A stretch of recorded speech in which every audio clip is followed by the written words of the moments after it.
What's going on, everyone? Today we have the meta snapshot for patch 12.23b, but this is the week 2 version of this meta snapshot, and we brought back Void Sins to help us with our list. And let's just get right into the comps. Also, we do have a big announcement that I promised today, and also the egg hunt is still going on until January 4th. So as a summary, in the S tier we have Yuumi, Taliyah, Kaisa, Samira, Jax, and Zed. Not too many surprises there. Maybe one of the other A tier comps could be pushed up into the S tier, but it's no surprise that Yuumi is definitely still the queen on top right now. In the A tier, we have Camille, Force Viego, Vertical Star Guardians, Misfortune, Threats, Soraka, Gangplank, Brawler Ashe, Zoe, Super Draven, and Duelist. We'll go over how to play every single one of these comps, especially in the S and A tier, because I think in set 8, you really should be focusing on the S and A tiers right now. The B tier is super situational. I only go for these if I get the perfect augments for it, and I get a lot of copies of these champions, because these reroll comps, they're like really risky to do, because as soon as you hit them, they're not even like that strong. I'm not saying never play them, but just do it situationally. This is going to be Wukong, Talon, Lulu, Kayle, and Nasus.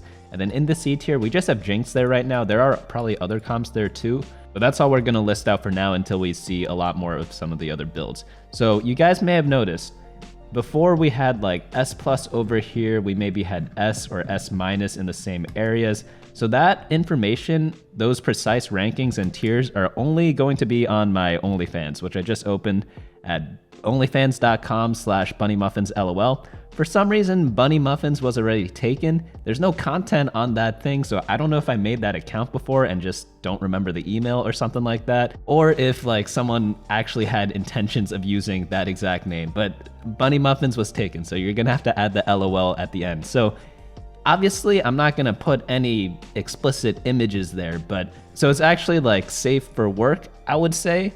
There is some bad language there, and you probably shouldn't go on that site if you're at work anyways. I'm gonna take no responsibility for whatever, or for however you guys access that thing, you know? So yeah, so you could DM me there, you could ask for dirty TFT tips or something like that, and you also get, the main attraction is getting the precise rankings. But I know a lot of people have been asking me for that for years now, and it's finally out, you know? There will be some images that are funny, but they won't be explicit, but it might be a dirty joke or something like that. Just give me an outlet to like say some stupid stuff, that it's gonna be there, okay? So let's get into how to play the comps, because obviously that's the main reason why you guys are here. So starting off with Yuumi reroll. Yuumi is the queen of the patch still, and obviously that's no surprise to anyone because she's been dominating everything right now. She just boop, shoots to the side and hits people. I'll be coming out with a positioning guide, maybe next week, maybe the week after. I have to see how busy Christmas is for me, on how to position Yuumi, how to position against her, as well as all the other little positioning interactions we have in the game right now. But mascots are going to be your bread and butter frontline tanks. You guys have all seen the 3-star Malphite, Lee Sin, Galio's. There's a big debate on whether Malphite or Lee Sin is the better tank. Some days people are like, oh, only itemize Lee Sin. Other days people are only itemizing Malphite. Honestly, whoever you 3-star first, that's generally who I'm going to make my main tank. But if I had to choose, leaning towards Malphite right now, but it's always a debate. It's always flipping back and forth. For the items, we have blue buff, which is mandatory, and then after that, just flat AP. But if you want Giant Slayer, you could go ahead and build that too if a lot of people are getting a bunch of 3-stars or people are playing Brawlers. So to play this comp, you want to roll at level 5 and do what's called a slow roll for Galio 3, Nasus 3, and Gangplank 3 if they're available. So if you have a bunch of copies of these low-cost units, do that there. This is contrary to most traditional reroll comps because you only care usually about 1 tank and 1 DPS. And our tank and DPS, our main ones, are Yuumi and Malphite, which are 2-cost units. But typically, those you do at level 6. But since we're playing supers, we want to reroll at level 5, and because a bunch of good mascots are there too. So after that, you level up to 6 and then start rolling for your 2-cost units, such as Lee Sin and Yuumi and Malphite.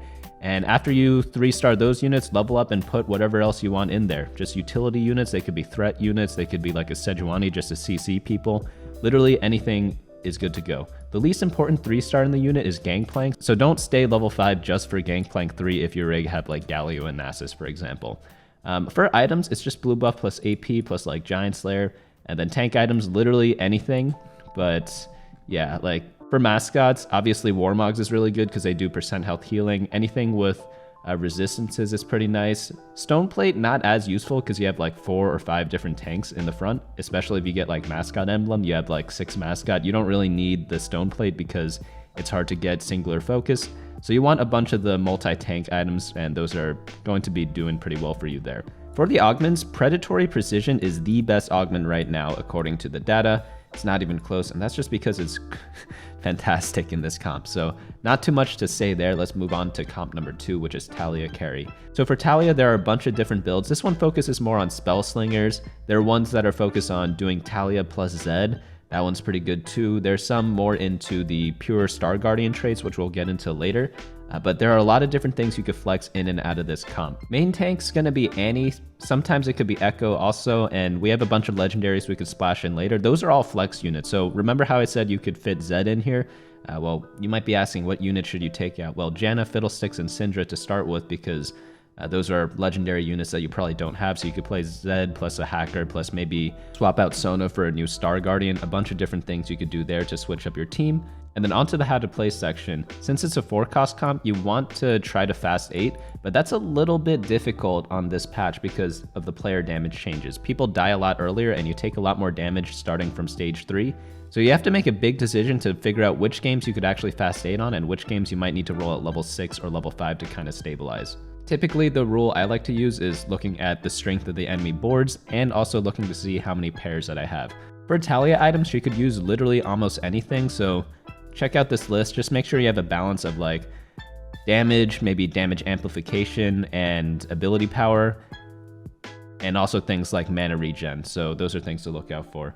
Also for the core is just really like 3 Star Guardian, 4 Spellslinger, but it could just be 2 Spellslinger if you're running a secondary carry also. Onto the next build, we have Kaisa Recon, very popular build right now. A lot of people were asking last week, like, why do you have 4 Recon and then have Jeweled Gauntlet there? I did add a note here. So hopefully that kind of clears things up. You either have the Jeweled Gauntlet or you have 4 Recon, one or the other, or you could just do 3 Recon without the Jeweled Gauntlet. That works fine and dandy too. But just, we do have the note here, just you don't need both the Jeweled Gauntlet and 4 Recon, because 4 Recon gives the same effect as Jeweled Gauntlet and Infinity Edge. Main tank's gonna be Nyla, but this comp, you just want to reroll for 3-cost units. I have some sample gameplay over here if you want to check that out. All this is on my website, bunnymuffins.lol/meta. And for this specific composition, we have a bunch of different openers you can try, such as Gadgetines, Recon Defenders. Literally any frontline, backline can kind of move into this comp. And you could do stuff like Slam Static Shiv early for Kaisa if you want to buffer up that way. Lots of different builds you could try out. But usually you just roll on level 7 for Kaisa, Vayne, and Nyla 3. Sometimes you could roll on 6 if you have a bunch of them paired up already, or on level 7 at 4-1, skip the slow roll at first, just roll down to stabilize, and then econ back up to 50 to see if you could go for the 3 stars. So a bunch of different lines you could do there. And you could also replace some of your units for threat units. So you might have seen some versions where people just have Nyla in the front and then no Echo, no Alistar, but they play stuff like Cho'Gath and Rammus. And the reason why this is powerful, you could get like all 5 of your units that you care about 3-starred. You could have Kaisa, Vayne, Rammus, Cho'Gath, and Nyla all 3-starred because you're rolling at 7, but that's going to be situational. It's going to depend on game to game, and you have to check out to see if other people are going for those same items as well. Onto the next build, we have Samira. This is probably my favorite build right now. A lot of people ask me what my favorite builds are, and it changes every day because there are always different fun things to try. But I think Last Whisper with Samira, first of all, you're playing Underground, so you kind of have some fun stuff to get you going there. But you essentially just play a lot of frontliners and stall out the game for your sure shot to ramp up. I covered this in my 100 tips and tricks video that you guys can check out. I'll leave a card up here if you guys are curious on other tips as well. But you essentially just run 6 tank units with Samira plus another sure shot. Preferably it's going to be Aphelios because he's the legendary sure shot. And you really just need Last Whisper on Samira and then 2 damage items. Some people prefer healing. I actually prefer full damage, but Voidson says healing's very important. That's because sometimes she gets hit by Taliyah ults, Zoe puts stuff on her, or a Zed jumps to the back line. The thing about the healing stuff, it doesn't really help you that much against Zed because Zed just kills through the healing, but against stuff like Taliyah, it's pretty useful. So it's always dependent on what you're facing. But this comp really goes for level 8 stuff, so if you'd play Underground to go into this comp, it's pretty easy to do a fast 8 because you have a lot more gold whenever you play Underground. Especially if you get like a gold cash out. So try to lean towards that. I'm not saying always do it, but it's something to lean towards. You could do other early games such as Recon or Sure Shots, but don't forget about the Underground, because obviously Samira transitions from that pretty well. For items, Last Whisper mandatory, and then we have a bunch of different items you could try out here. My favorite second item is Runons, but you could do like Hand of Justice, Infinity Edge like we have in the picture up here. It's always going to be dependent on what type of game you're playing and what your opponents have. For example, if your opponents have Bramble Vest, maybe Infinity Edge isn't the best idea. Aphelios items, he just likes pretty much any leftover AD attack speed items, so I like Rageblade the most, Deathblade's decent, Infinity Edge is good. If you don't have Last Whisper on your Samira, if let's say you like had to slam items on her in the early game to stay alive, you could throw Last Whisper on Aphelios instead. And then frontline items, just generic frontline. It's going to be similar to the mascot build, just play as many tank items as possible. What I like to do is just getting 2 items first for Samira and then focus on tank items later, and then as a third item, I just use the leftovers to build on Samira and then just get as many tanks as possible. Thieves' Gloves is also pretty good because you want as many items on your front line as possible as well. Onto Jax. Jax reroll is kind of like one of the best rerolls right now. Essentially what happens is you get 5th place when you get Jax 2 pretty early, and then you get 1st place when you get Jax 3. But it's kind of hard to get Jax 3, right? Sometimes you get 2nd with Jax 3 if someone just like turbo high rolls or whatever, but it's pretty good at doing those types of placements. So the way you play this, 6 Brawler, and then you don't actually have to play Mecha Prime. You can if you want, but it's just not mandatory. So if you do the Mecha Prime build, the build's a little bit different. You kind of have him frontline with like a Titan's Resolve or whatever. But if you're doing the 6 Brawler build, do RFC on him instead, because he's gonna just be much safer and he's not gonna take as much damage, and he just stacks up in sort of a different way compared to the Mecha Prime build. A lot of people have been teching in Soraka as kind of like a secondary carry because she also heals and she does a bunch of damage herself as well. And you get to use tears, which are really useless in your comp. So if you ever get a bunch of tears whenever you're going for Jax, because you're mainly taking bows, right? You could just go ahead and drop them on your Soraka. The way you play this build is you want to stabilize during stage 3 sometime. That could either be a 3-2 or 3-5 at level 6 or level 7. And then after that, you want to slow roll him at 7 to try to just get him to 3-star. And then at level 8, you could just add in whatever unit you want. I think in this picture, we have 1, 2, 3, 4, 5, 6, 7 units. So at level 8, you could add in a threat. Maybe you have a random trait emblem. Maybe you have a Brawler emblem, and then you could drop one of the units, maybe drop Blitzcrank, play a better unit instead. But there's a lot of different things you could do at level 8. It's going to be dependent on what you hit that game. You could also use a random legendary such as Fiddlesticks, you know? But yeah, 2 different build paths for Jax. The top one is more of like the Mecha Prime build with Quicksilver, Rageblade, Bloodthirster, sometimes Titan's Resolve. And then the second one is the one you see up here with the RFC, Jeweled Gauntlet, and Rageblade. That's more of like the range Jax carry. Obviously, if you get stuff like Scope Weapons, like you don't need the RFC, and that's incredibly good. But hey, we don't live in a perfect world. Onto the next build, probably my favorite build, my most played build is Hacker Zed. And you could do this with a bunch of duelists, or you could do this with this version over here with low number of duelists and like high hacker. So the version I play more is the 6 duelist version. Here we have more of the good unit version, but there's a lot of different things you could flex in and out. What I mean by good units is that we have like Echo, we have Fiddlesticks, we have Sejuani in here instead of just like Gangplank and Kayle for more duelists. The duelist build is better for like top 4ing. This build's better for like winning the game, because obviously like the duelist trait isn't that good where like Gangplank and Kayle are going to outshine compared to like a Fiddlesticks, for example. But that's one way to get into this final build, and that's why I want to mention that to you guys.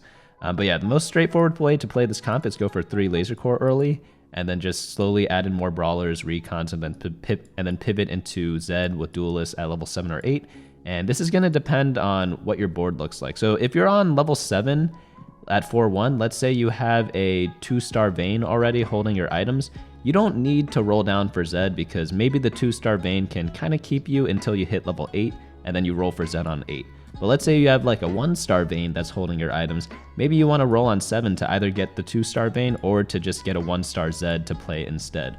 So lots of different options there. His best item, I think, is Edge of Night.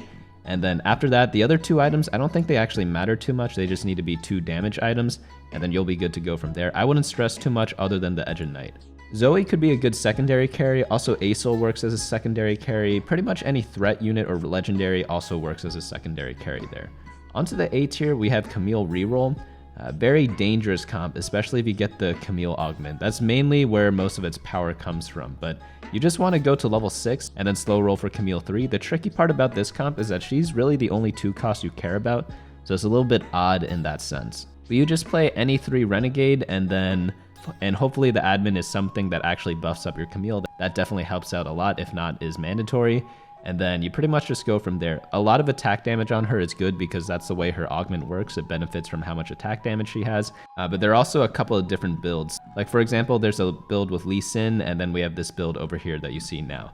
Onto the next build, we have Force Viego. So Viego is probably like one of the more explosive carries of the set because he's very reliant on his reset. So sometimes if he gets a bad ult in, there could be a fight where you could have won 7-0 that you actually end up losing 7-0 just because Viego targeting was garbage. Have no fear though, it's still decent and he's still a good AP carry to kind of clean things up, and he's very good with good like spatula items. For example, if you were having a spatula early game and you're wondering what comp to go, he's really good at those types of games because you could build like Renegade emblem, you could build Oxforce emblem, you could even build like a mascot emblem, you know? It's not going to be the best thing in the world, but it's still something to kind of pay attention to. But definitely like Oxforce and Renegade emblem are very, very strong. I think Renegade emblem might be one of the strongest emblems because you just get to 6 Renegade, drop it on Fiddlesticks, and he will clean up fights. Like there's just no ifs, ands, or buts about it. So it's just a lot of different things you could consider there. You don't have to just look at this picture and be like, oh, I like this, I like that, and that's what I want to copy every game. With Viego, you could get really creative with some of the emblems and spatulas. But you really want to focus on your level 8 power spike because you have so many 4-cost units and 5-cost units that you want, because Leona is a huge upgrade, obviously. You kind of play Camille and Silas in the early game because those are the Renegades, but that starts kind of rare, so you could kind of just play any AP item holder. I believe we list the item holders somewhere. It says the same exact thing that I already said, but we have item recommendations down here. Ionic Spark, Jeweled Gauntlet, some healing. Hand of Justice is decent if you don't have any healing augment. Generally, you do get a healing augment though, because both of Viego's, I believe, gives him some, because one of Viego's, I believe, gives him some healing. Same with like the Talon augment. That's the support one. But like Thrill the Hunt, really good. Celestial Blessing, also doable. Next build up we have is Vertical Star Guardian. This is just a second version of the Taliyah comp. This is the one with 7 Star Guardian, and you really just rely on the trait just making everyone cast a bunch. Syndra's going to be throwing tons of units in, and Syndra is really good against all those pesky single target comps. So like Jax, for example, he only hits one guy, right? So if you keep throwing units in, he's just going to keep hitting one guy. Like this comp is weak versus AoE, but if you're facing a single target comp, like Syndra's extremely good into those. Essentially, if you throw in a Zac or something like that from Syndra, the Jax has to kill 3 extra units, which is a lot of auto attacks, you know? But the way to play this comp is the same way as the other Taliyah comp. You just have a couple of different outs, and you could roll on level 7 at 4-1 a lot more reliably because you're not completely reliant on Taliyah. For example, you could find Yuumi 2, Alistar 2, Kaisa 2 on those stages, Rel 2, even like Nyla 2 to hold your tank items in the beginning, and then slowly and surely get into the picture you see here. Next build up we have is the Misfortune Anima Squad. A bit weaker right now, I won't deny that compared to the other 4-cost carries. I believe this is the lowest 4-cost carry comp, other than like Bel'Veth and Aurelion Soul. But the main strength of it is that it's really flexible, because if you guys didn't notice yet, Anima Squad does pretty much nothing. Like, it's not a real trait because it gives half the stats that each unit needs. For example, Misfortune likes AP, but Anima Squad gives both AP and AD.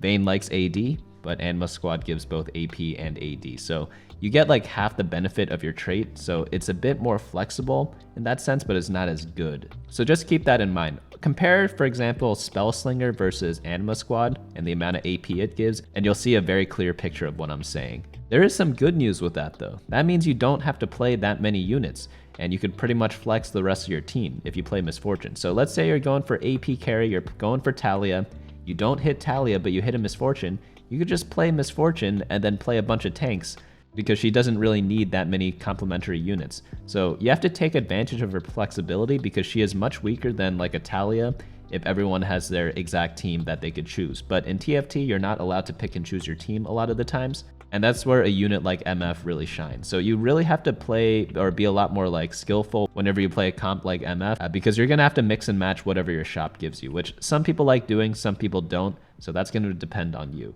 I do list out the difficulties on most of these comps. They're like more or less pretty accurate, I would say, but it's just something to consider there.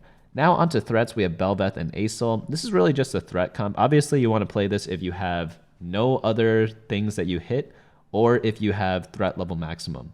Not too much to cover here, you just want to roll on level 8, and pretty much you're just playing best board into this comp, and then playing this comp best board into a different comp later on, because you don't need to run all the threat units unless you have threat level maximum. Soraka Carry is the next build. She is a little weird, because like, is she a carry, is she a support? I think she's more of like half and half, right? Because admin trait's kind of weird, heart's kind of weird, heart kind of buffs up your whole team. So she's kind of in the in-between right now. But blue buff Soraka, definitely mandatory. For admin is really good if you get relevant admins for your Soraka. So what you need to do is find out what the admin is early on before you commit to this comp. Or you go for a Yuumi comp, and let's say everyone's going for Yuumi and you already built the blue buff, you could pivot into the Soraka comp pretty safe. So that's kind of like a good out there if you want to think about it that way. But yeah, typically you just play Gadgettine into Soraka or Yuumi into Soraka. A lot of people can hold blue buff, so even like a Talon can hold a blue buff worst case scenario. But Yuumi, Ezreal are my favorite two holders of it, but some people do like Lux Lulu. There's also Zoe that can hold it. And you just want to make sure you have like a good admin, because if it's not given like AP to Soraka, it's like kind of useless, you know? But as for items, blue buff mandatory, and then after that, just any AP or like the Giant Slayer could do as well. Next build up, we have Gangplank Supers. Not too much to say here. You kind of just re-roll and just hope that you get Gangplank 3 and then level up, re-roll for the other supers. I prefer the Yuumi re-roll supers a little more, but you know, if you get like a good Gangplank augment and Yuumi's kind of contested, you could kind of go for this instead. Because they both use blue buff, but I would just play Yuumi if you're going for the Gangplank build, just because, well, I mean, Yuumi's S+ tier, Gangplank's like A tier, and they use the same thing, so I'm not too sure how else to convince you there. Ashe reroll, you only want to do this if you kind of get the augment for it, because obviously she gets stronger in that sense, or if you start the game with a ton of Renekton's and a ton of Ashes, you could go ahead and go for this comp and re-roll at level 5 or hyper roll at level 4 if you have a lot of copies at stage 3-1. Next build up we have is Zoe reroll. Pretty risky build. Depends on how many Zed players are in your game. If there are a lot of Zed players, I don't recommend this comp, but if there aren't too many, then she could be pretty decent because you can reliably 3-star her. There are two different builds you could go on Zoe. You could use her as a secondary carry and put the Morello on her, or use her as your primary carry and just go full AP with a blue buff. Both builds like blue buff, but it kind of depends if you have items for a secondary carry or not. So in this build, we have 6 items listed out, 3 on Echo, 3 on Zoe. So let's say you have perfect Zoe items, but then all your other items are like all damage items. You can't really itemize Echo. In those cases, you would want to go for a secondary carry and then just use those as leftovers and then try to build like Morello on Zoe for that. You could probably just play the Zed build instead if you get something like that. But yeah, she's pretty hard to hit because she's contested, so this build is going to be a little bit weaker than all the other rerolls we kind of looked at. And of course, since she's at 3 cost, you want to reroll at either level 7 or level 8. Draven reroll, this is a super Draven comp, very popular right now. There are a couple different builds. There's one with Rage Blade, there's one with Titan's Resolve. The build we have listed out here is just full AD. Honestly, all of them work. It's going to depend on your augment. So if you have an augment that gives like attack speed, this build's going to do a little better. If you have a augment that gives AD, then you want to go more for the Rage Blade build. If you have a bunch of healing, you don't need the Bloodthirster, you can just go full damage. But the crux of this comp, you just want to reroll at level 6 at 3-2. Stabilize first and then slow roll after that for 3-star Draven and supers. And then maybe much later on into the game, you might be able to get to 5 mech once you get Leona. It doesn't happen all the time, but it's definitely like a good late game kind of cap to your comp. On to the next build we have is Yasuo reroll.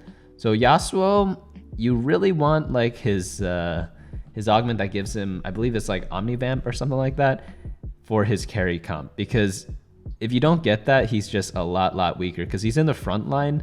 He's a 2-cost unit. He doesn't have any defensive traits or stats or anything like that, so it just really helps him to kind of shine that much brighter. Other than that, I wouldn't go for this comp, but if you do get that augment and you hit him 3-star, it is an extremely powerful comp. So even though this comp is very limited in terms of its like play rate, once you do get it, it is extremely rewarding. Onto the B tier now. We'll just go through these a little bit more quickly. Wukong reroll. You need the augments for all these B tier comps, but you just reroll at level 5. Talon reroll, same thing, reroll at level 4 or 5. I feel like you'll get 5th place even though you have Talon 3 if you don't have the carry augment for him.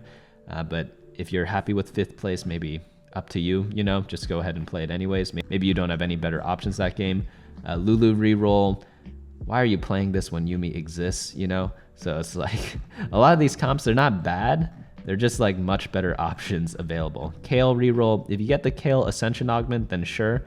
But if not, like, why aren't you playing Zed? Why aren't you playing Samira for AD? You know, it also forces you to commit to supers, which like contests you with the other super players, which of course includes all the Yuumi players. So it's just not that great to kind of play there.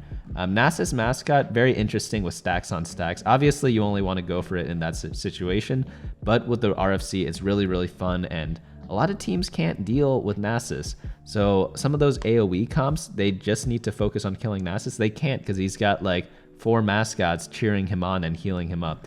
So definitely like a good build there if you get the augment. And yeah, Jinx reroll, hot garbage, even with the augment. She is in the C tier right now. She's definitely on like Santa's naughty list right now, so use that information as you will. As for item starts, so Voidsin has these items out here. He likes the Rod and Tear for AP, or like he thinks those are the best. I actually like the bow a lot, but that's just because it's my playstyle to play more for the bow comps, because I really like the Recon build. I like the Zed build. Both of those require a lot of bows. So you have to kind of pick and choose which comps you kind of lean more towards and build your own item priority. If you're playing flex, it's probably this, but if you're trying to play like optimally, it's probably these items. If you're playing flex, you might want like a defensive item to kind of flex into other builds. But for me, I kind of just pick out maybe like, there are always like 5 or like 3 or 5 comps that you're slightly more comfortable with. For me right now, it's going to be Yuumi, Zed, Kaisa, maybe Jax, and maybe Viego or something like that I kind of lean more into. And I'm going to make my item build, and I'm going to make my item carousel priority based on those comps that I play. It's not that I don't play any other comp. In fact, I do play a lot of comps. You guys can check out my stream, twitch.tv/BunnyMuffins LOL. I troll most of the time when I'm streaming, but like we're playing a game, right? Like if I'm not having fun, like what am I doing, you know? But if you're trying to like play super optimally, like identify comps that you want to work on and pick out the items for those. A lot of those comps that you do lean more towards should share some of those same items. I believe I go over this in like my 5 playstyles for climbing. You could pick and choose which playstyle you like the most and go from there. But that's gonna be the summary of the tier list there. Again, if you want the plus and minus, like if you want to know what's S plus, what's S minus, what's A minus, check out the OnlyFans, and I hope to see some of you guys there. We are running like a discount on it for the first 2 weeks, I believe. So if you want to see what it's all about and see what type of stuff I'm posting there apart from the tier list, I guess you could check that out. I'll try to post once a week and include like some sort of funny TFT picture. So if you want to laugh, that's pretty much where you want to go.